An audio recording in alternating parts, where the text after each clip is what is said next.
J'aimerais te voir sourire. Alors, pour ce soir, c'est de particulier.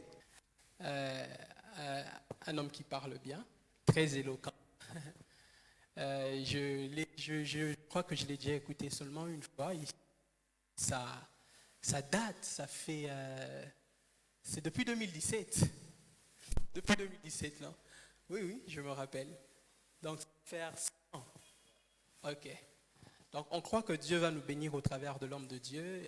Il est responsable des médias et communications ici au sein de l'Église. Mais on va aussi découvrir une autre facette de lui. C'est souvent une personne qu'on voit marcher ici, tout ça, donner des injonctions aux médias.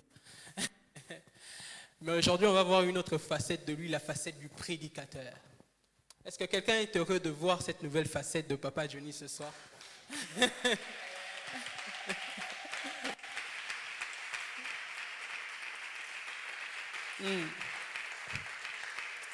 Vous savez, dans la parabole du talent, Jésus avait remis plusieurs talents. Lui, c'est le genre de personne à qui Dieu a remis le talent de manager, le talent de suivre ce qu'il y a média, mais certainement ici, il a le talent de la prédication. Alors, pendant qu'il va s'avancer, est-ce que nous pouvons acclamer pour la parole de Dieu? Est-ce que nous pouvons acclamer pour la parole du... Est-ce que tu peux bien acclamer pour la parole de Dieu?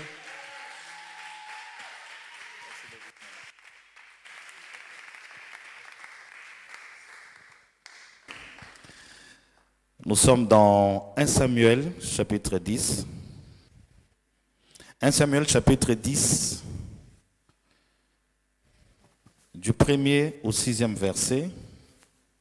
Amen. Samuel prit une fiole qu'il répandit sur la tête de Saül. Il les baisa et dit, « L'Éternel n'est-il pas loin pour que tu sois chef de son héritage ?» 2. Aujourd'hui, après m'avoir quitté, tu te retrouveras 2 hommes près du sépulcre de Rachel, sur la frontière de Benjamin de Tulsa. Ils te diront les ânesses que tu allais chercher sont retrouvées. Et voici ton père ne pense plus aux ânesses, mais il est à peine de vous. Et dit, que dois-je faire au sujet de mon fils? 3. De là, tu iras encore plus loin.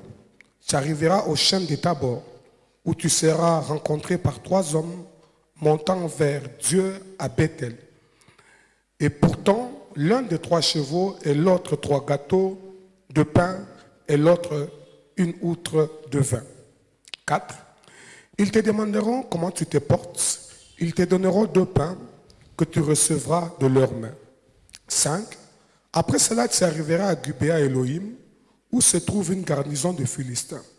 En entrant dans la ville, tu rencontreras une troupe des prophètes descendants du haut lieu, précédés de luth, du tambourin, de la flûte et de la harpe, et tu prophétisant à eux.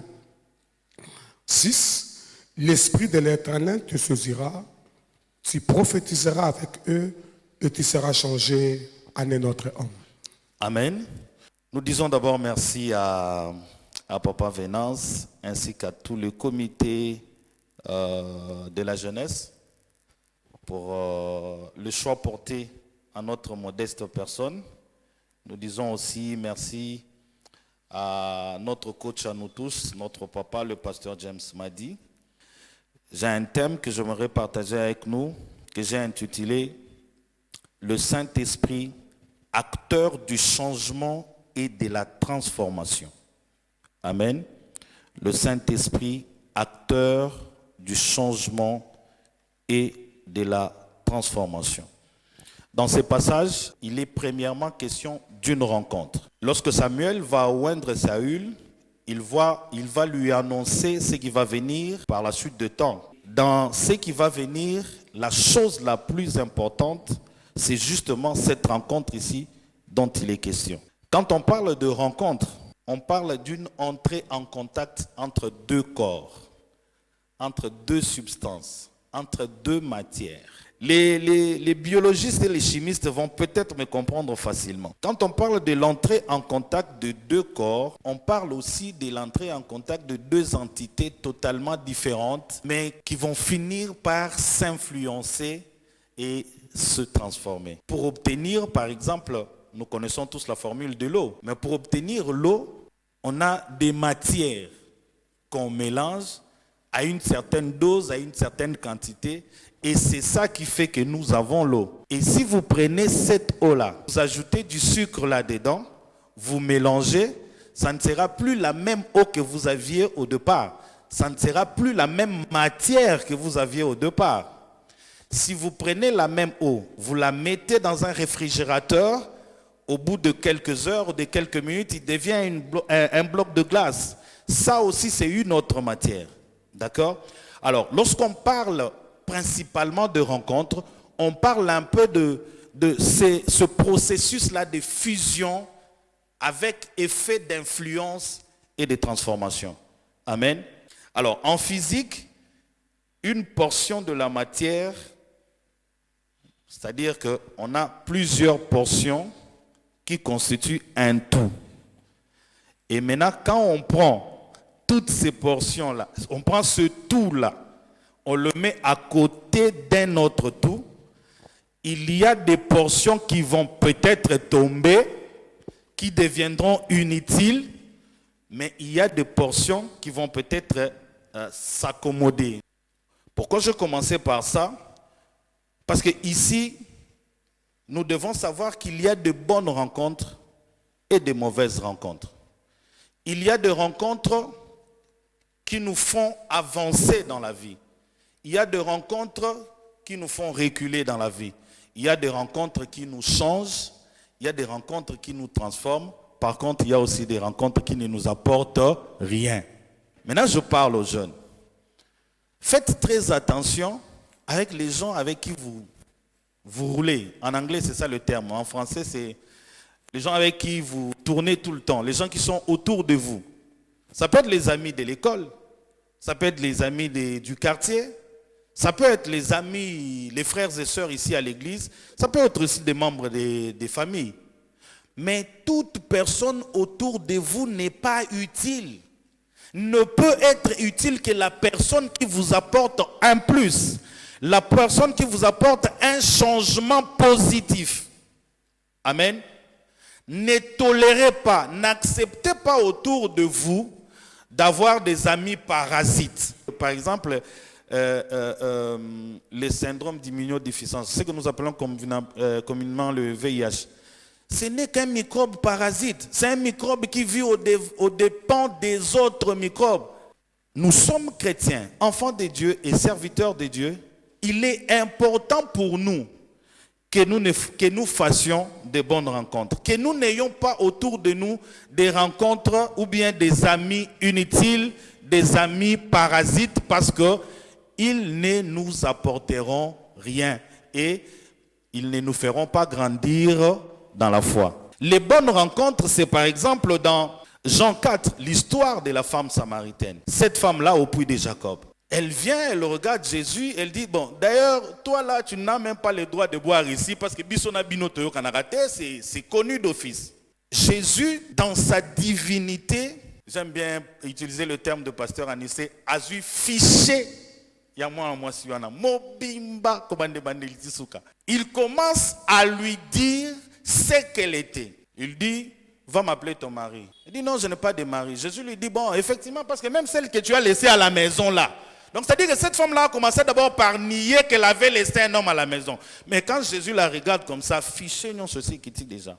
Et puis, elle-même, après avoir entendu tout ce que Jésus lui avait dit, elle va aller crier partout au village. Venez voir un homme qui m'a dit ce que je suis. Les bonnes rencontres ont toujours un impact positif sur nous.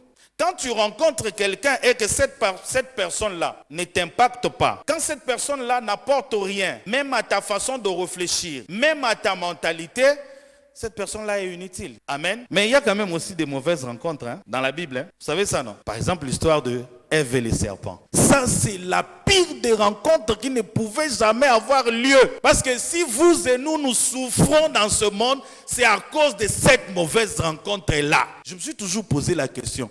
Tous ces temps, quand Dieu venait visiter Adam et Ève, Bishop, le serpent là, il était où? Il faisait quoi? Comment a-t-il pu attendre seulement le moment où Ève était seul. Il y a des gens qui sont des espions autour de toi, qui n'attendent que des moments de faiblesse pour pouvoir te rencontrer. Or, quand lui te rencontre en ce moment-là, il a de mauvaises intentions. Alléluia. C'est pourquoi pendant tes moments de faiblesse, ne parle pas à tout le monde. Ne te confie pas à tout le monde.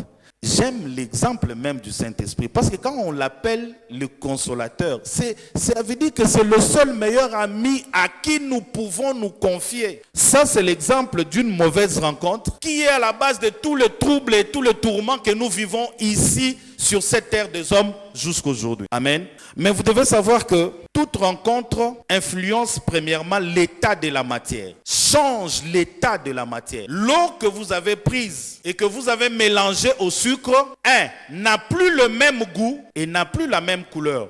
Chaque rencontre que nous faisons change, influence inconditionnellement notre état. Que celui qui rencontre Jésus devient une nouvelle créature.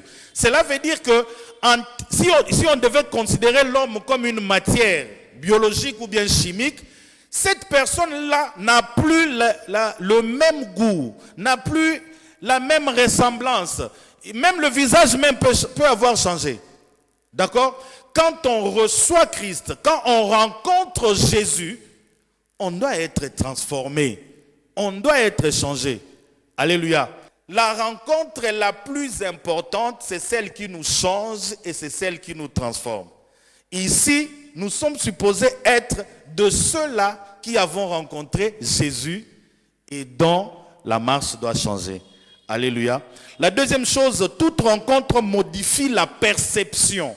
Toute rencontre modifie la vision. C'est pourquoi tantôt j'étais en train de dire, ne vous entourez pas de mauvaises personnes parce qu'ils risqueraient même de réduire votre vision, de réduire la vision de votre destinée. À l'époque, moi j'étudiais au collège Saint-Raphaël. Alors un jour, il est arrivé, je ne sais plus c'était quoi, un cousin est venu à la maison. Et puis il m'appelle, il dit non, allons, on devait aller jouer quelque part. En tout cas, on était tous jeunes. Et puis moi je lui dis, moi je n'arrive pas de ce côté-là. Je sais que côté Wana, les garçons qui sont de ce côté-là, ils sont brutaux, ils sont brigands.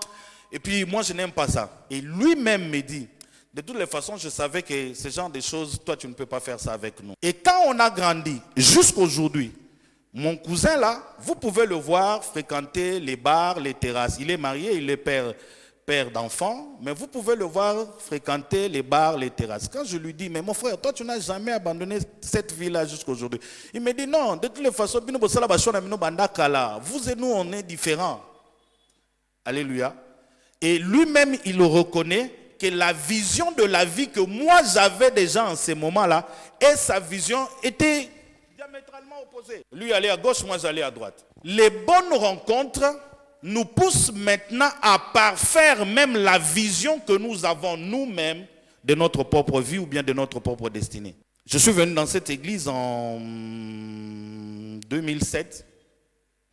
J'arrive, je venais de finir mon petit contrat que j'avais au PNUD. Et puis subitement, je me suis retrouvé sans argent, dans beaucoup de problèmes. J'étais tourmenté par des soucis et des problèmes parce que j'étais incapable de payer le loyer, les petites sœurs n'étudiaient plus, la famille avait beaucoup trop de problèmes. C'est la sœur d'Annie Mbouyi qui va finalement me dire, frère, toi tu as besoin tu as besoin du Seigneur. J'étais à l'église catholique. Bon, un jour, un dimanche, elle a insisté, elle m'avait tellement scié les côtes, je me suis dit, bon, on a l'église, on a des réveils, on sait ce qui se passe. J'arrive. J'écoute la parole, je sens un certain langage différent. Je me dis, bon, je vais une deuxième fois, une troisième fois. Puis un jour, c'est le pasteur James lui-même en personne qui me dit, frère, j'ai besoin de te voir. J'étais quand même curieux, je dis, bon, à peine je viens d'arriver à cette église, lui, il me pointe déjà du doigt. Alors quand je vais à ce premier rendez-vous avec le pasteur, il me dit, bon, il me parle. Et puis moi je lui dis, bon, vous voyez, au moment où vous me parlez là, j'ai tel problème. Donc, tout ce que vous me dites là au sujet de votre Jésus là, ne va pas apporter des solutions à mes problèmes. Alors, le pasteur James s'est mis à rire, il a rigolé comme pas possible. Il m'a dit, frère, il y a des gens qui ont des problèmes beaucoup plus grands que toi. Il y a des gens qui ont des problèmes beaucoup plus importants que toi. Tu vois ton petit problème là, quelqu'un peut mettre la main dans la poche comme ça, il fait sortir l'argent, il te donne et puis après tu résous ce problème là, c'est fini. Le problème, ce n'est pas ton problème que tu as. C'est la vision que tu as sur ton problème. La solution que tu préconises. L'issue de sortie que tu vois au-devant de toi. Alléluia. Lorsque vous côtoyez des mauvaises personnes, vous allez amoindrir même la vision de votre propre vie.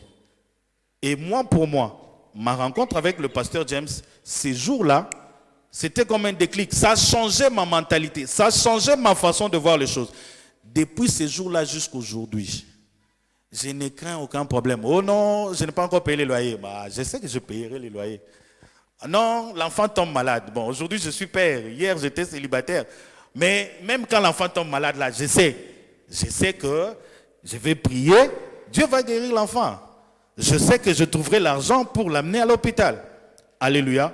Donc, toute rencontre que nous faisons dans la vie modifie notre perception ou bien notre vision. Et cela doit être dans le bon sens. Troisièmement, toute rencontre que nous faisons doit nous pousser à de nouvelles décisions et à de nouveaux choix. Ça, j'ai toujours martelé ça un peu avec mes amis du département de médias. La vie est tributaire des choix et des décisions que nous faisons. Il y a des gens que nous envions. Il y a des gens que nous regardons au loin. Il y a des gens que nous pensons peut-être être spéciaux. Mais lorsque vous approchez ces gens-là, vous vous rendez seulement compte qu'ils ont pris les bonnes décisions au bon moment. Lorsque tu sens dans ta vie que tu es en train de faire du surplace, regarde bien. Il y a peut-être juste besoin de prendre une décision ou bien de faire un choix. J'étais en train de parler avec un frère. Je lui ai dit, la relation amoureuse dans laquelle tu es, cette relation-là va te détruire. Il vaut mieux pour toi de prendre la décision d'y renoncer maintenant pour que demain, tu puisses être à l'aise, tu vives dans la paix, tu sois un père de famille, que tu sois quand même tranquille. Plutôt que de t'accrocher à une femme qui ne fait que te torturer spirituellement. Je donne un conseil à tous nos amis qui êtes là.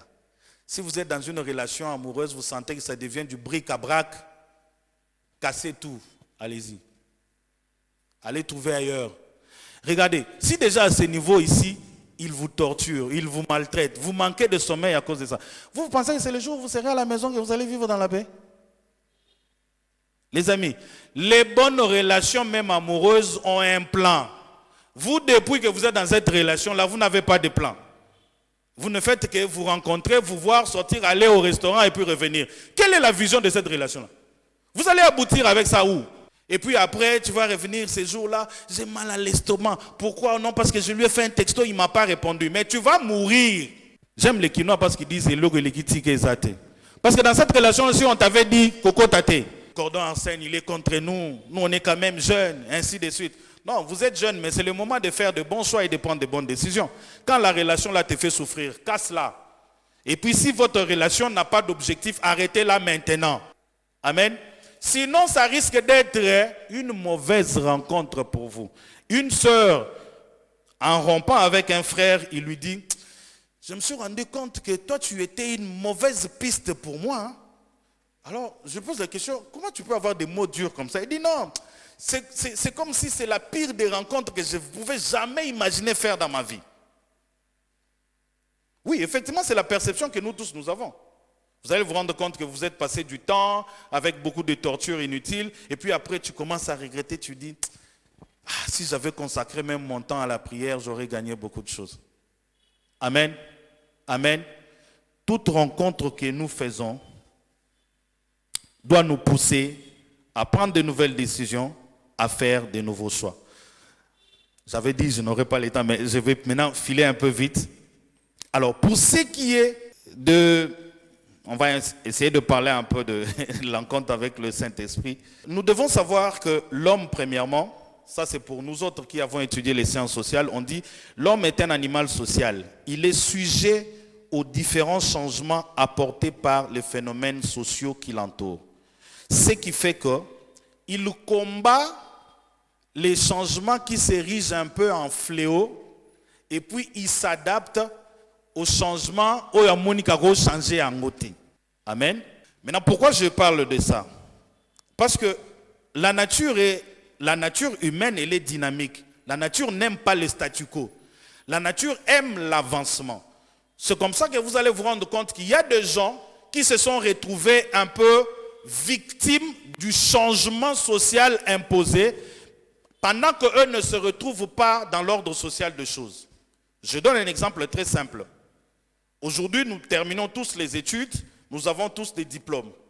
Toi, au lieu de chercher un stage, de chercher telle chose, telle autre chose à gauche, à droite à faire, pendant ce temps-là, toi, tu croises les bras, tu attends qu'il y ait un travail avec un salaire à 4 chiffres. D'accord? Tu seras surpris que tous les amis avec qui tu étais, qui avaient commencé par des stages, qui avaient commencé même par des petits jobs gratuits, ont fait plus de pas. C'est-à-dire, il a un loyer, il a une maison, il a épousé une femme, il a des enfants. Pendant que toi, tu es encore en train de chercher ce salaire-là à 4 chiffres. C'est l'ordre naturel des choses. Si toi, tu ne sais pas faire un pas pour avancer, tu vas constater que la nature a déjà avancé. Les autres ont déjà avancé et toi, tu seras toujours là en train de tirer la queue. Est-ce que vous savez que le Saint-Esprit n'aime pas ça? Becca, est-ce que tu sais que le Saint-Esprit n'aime pas le statu quo? Est-ce que tu sais que le Saint-Esprit n'aime pas le surplace? Ce soir, je suis venu te dire, sois un adepte du changement en toi et autour de toi. C'est cela qui va te faire avancer. Alléluia. Maintenant, ici, lorsque le prophète va parler à Saül, il lui annonce les choses qui vont arriver. J'aime plus le verset 6. Pourquoi? Parce que c'est un verset qui matérialise effectivement ce que fait le Saint-Esprit. Amen. La Bible dit, l'Esprit de l'Éternel viendra sur toi et tu prophétiseras avec eux et tu deviendras un autre homme.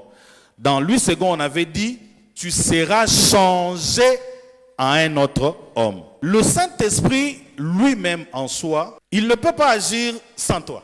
Il ne peut pas agir aussi en dehors de toi. Il ne peut agir qu'en toi. Mais la différence, au fait, la petite quintessence, c'est quoi? C'est qu'il faut que tu le désires pour qu'il vienne sur toi. Or, chaque fois que toi tu demandes le Saint-Esprit, ça doit être pour un changement quelconque. Je parle à quelqu'un. Parler en langue, c'est bien. Nous prions, nous parlons en langue, c'est bien. Mais après tout cela, s'il n'y a pas un travail de transformation intérieure, c'est nul. Nombreux parmi nous, même les parents se plaignent en termes de caractère, en termes de comportement. Mais nombreux ne savent pas que les bons comportements ou le comportement qui peut être apprécié par tout le monde, c'est un comportement qui est le résultat de la plénitude du Saint-Esprit. Nous pouvons venir en ces lieux, nous remplissons cette salle, nous crions, nous chantons, nous dansons. Mais après avoir dansé, si en toi il n'y a pas eu un changement, ta danse là a été inutile. Alléluia. Quand Samuel parle ici à Saül, il lui dit, d'abord tu rencontreras des prophètes, une garnison de prophètes. Cela veut dire qu'il a mis sur un chemin avec d'autres personnes qui pouvaient faciliter la rencontre avec le Saint-Esprit. Ça, c'est la première chose. Et la deuxième chose, ces gens-là vont impacter ce que lui était, vont apporter un changement en lui, vont apporter une transformation en lui. C'est pourquoi je vous ai dit tantôt, ne marchez pas avec les mauvaises personnes. J'ai expérimenté quelque chose. J'ai dit, je suis technicien depuis que je suis dans cette église. Il y a une année, l'apôtre Narcisse est venu. Il me réveillait à 4 heures du matin. On allait avec lui, Lemba. Il pouvait commencer le service à 5 heures, autour de 5 heures, 5h30, pour arrêter autour de 8 heures. Vous connaissez avec l'apôtre Narcisse ce qui s'est passé. Un jour, on fait le service, on termine. Je rentre à la maison, j'ai senti mes mains ici, comme s'il y avait un peu du feu dans mes mains. Je rentre à la maison, je trouve ma petite soeur qui était vraiment alitée. J'ai senti ce jour-là la volonté ou le vœu de faire ce que j'ai vu l'apôtre Narcisse faire. Vous comprenez? J'ai seulement pris ma main, j'ai mis sur elle, j'ai prié. Le temps que je termine de prier, elle me tient la main. Elle me dit, continue de prier. J'ai prié encore 1 ou 2, 3 minutes. Et puis quand j'ai fini, elle s'est levée. La fièvre était partie. Elle était guérie. Et puis c'était fini. C'était fini. Amen. Pourquoi? Je l'ai vu faire ça. C'est comme l'apôtre Paul est en train de dire. Aspirer. C'est-à-dire, quand moi déjà j'aspire à faire la même chose et que cette chose-là peut m'impacter, peut apporter un changement en moi, moi-même je vais vivre ça. On m'a invité une fois, prêcher quelque part vers Brikine là-bas. Je prêche, je termine. Une sœur vient. Alors, j'ai prié pour elle. Je ne lui ai même pas imposé la main. Parce que pour imposer aussi les mains, vous devez recevoir le mandat. Amen, hein?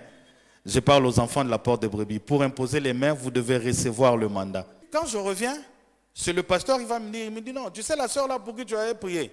Depuis ces jours-là jusqu'à aujourd'hui, son système est redevenu normal. Maintenant, nous sommes jeunes de la porte de brebis. Est-ce que nous ne pouvons pas aussi être impactés par ces choses? Amen. Ici, le prophète dit, tu prophétiseras avec eux ou bien comme eux. Cela veut dire que cette chose-là, même si naturellement tu ne l'avais pas, mais le fait de faire cette rencontre-là, le fait d'entrer en contact avec ces personnes-là, associé au désir qui est en toi, tu vas commencer à faire ces choses-là. Il faut que nous soyons des jeunes qui impactions par l'action du Saint-Esprit notre environnement et notre milieu direct. Aujourd'hui, il y a beaucoup de choses dans tout ce que nous entendons au sujet de l'Église, au sujet des pasteurs, au sujet de l'œuvre de Dieu. Il y a beaucoup de méli-mélo. Il ne faut même pas s'y fier. D'accord? Mais avec une certaine dose du Saint-Esprit, même les discernements peuvent nous être accordés. J'aime prendre un exemple pour finir. La Bible dit, Dieu créa tout par la parole. Et quand vous lisez Ézéchiel 37, par exemple, c'est juste un exemple que je prends. Quand vous lisez par exemple Ézéchiel 37, Dieu dit à l'homme, parle aux ossements. Ça veut dire quoi? Dieu est conscient du pouvoir qu'il y a dans la parole, du pouvoir qui est contenu dans la parole. Et Dieu sait qu'à partir de la parole, tu peux appeler à l'existence ce qui n'existait pas. Donc, tout dépend de toi. C'est ton désir intérieur, c'est ta volonté intérieure qui va matérialiser ce que toi tu veux au travers de ta parole. Et lorsqu'il parle à Ézéchiel, il dit à Ézéchiel, prophétise. C'est-à-dire, prends maintenant le pouvoir qui est le tien. Parce que ce pouvoir-là, je te l'avais donné depuis la création. Est-ce que je parle à quelqu'un? Aucune situation au-devant de toi ne peut te sembler difficile ou compliquée aussi longtemps que tu peux parler à cette situation et qu'elle peut entendre et surtout qu'elle peut obéir. Aucun obstacle ne peut demeurer obstacle au-devant de toi aussi longtemps que tu as une parole qui est accompagnée avec la force du Saint-Esprit et que cette parole-là peut émietter cet obstacle-là. Les amis, nous sommes plus forts que ce que vous pensez. Nous sommes plus puissants que ce que le monde de ténèbres croit. J'étais en train de parler avec un jeune, il dit, moi dans mon milieu, il y a tellement d'occultistes que j'ai peur même de côtoyer certaines personnes. Frère, s'il est franc-maçon, qu'il aille construire des maisons, s'il est occultiste, qu'il aille prier dans des chambres noires, toi tu as la force du Saint-Esprit sur toi. Ce qui veut dire que là où... Est-ce que vous savez que le Saint-Esprit nous donne la sagesse et l'intelligence? Comment tu peux craindre un ami, un collègue de travail? Tu penses que lui est plus intelligent que toi, alors que lui va dans une maison obscure, il s'habille avec des tenues rouges, et toi tu n'as juste que ta parole, juste tu élèves tes mains, tu dis remplis-moi et puis il te remplit. Pourquoi tu as peur de ces gens-là? Pourquoi tu crains ces gens-là? Est-ce que tu ne peux pas être conscient que la parole de ta bouche suffit pour changer toute situation de ta vie? Est-ce que tu ne peux pas être conscient que la parole de ta bouche suffit pour te faire marcher même sur l'eau? C'est avec cette parole-là que tu peux défier le monde des ténèbres. C'est avec cette parole-là que tu peux défier même les sorciers de ta maison. C'est avec cette parole-là que tu peux défier toute personne qui va se présenter au-devant de toi. Alléluia. Tu as fait une bonne rencontre le jour que tu as rencontré Jésus-Christ. Et depuis ce jour-là, tu as été impacté par sa personne. Tu as été influencé par sa personne. Donc, considère que tout ce que Jésus faisait, toi aussi tu peux le faire. J'aimerais prier avec quelqu'un qui a la foi. Et surtout quelqu'un qui a la conviction que l'Esprit de Dieu est sur lui. Le diable n'est qu'un menteur. Le diable n'est qu'un usurpateur. Et des fois, c'est quelqu'un dépourvu de force. Tel que toi, tu es là. Tu es plus fort et tu es plus puissant que lui.